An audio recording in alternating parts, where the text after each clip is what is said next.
माननीय बाचस्पति महोदय, यशस्वी प्रधानमंत्री श्री नरेंद्र मोदी जी दायित्व ग्रहण करने परठारु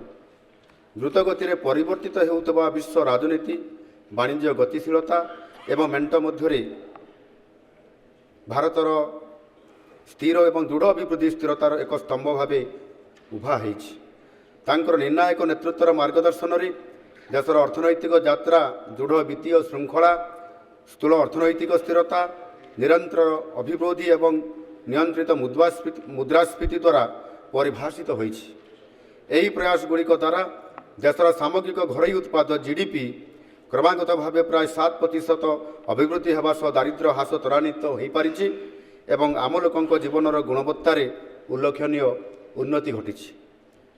ओडिशा आज आर्थिक दूरदृष्टि एवं सुशासनर एक मॉडल भाव में परिणत हो पारिछि। आमे दायित्व ग्रहण करने परठारु गरीब, युववर्ग,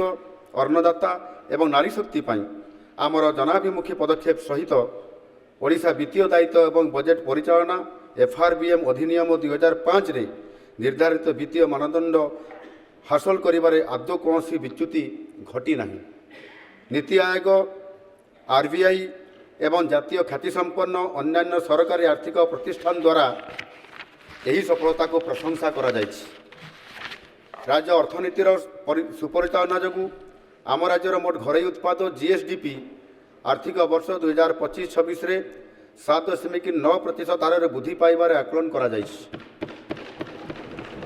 नूतन आत्मविश्वास और दृढ़ नीतिगत पदक्षेप सहित आमे 12% नाममात्र अभिवृद्धि नॉमिनल ग्रोथ हासिल करने को लक्ष्य रखीचु, जहाद्वारा 2026-27 आर्थिक वर्ष में आमर GSDP प्राय 11 लाख 7 कोटी टंकार पहुँची पारिबो।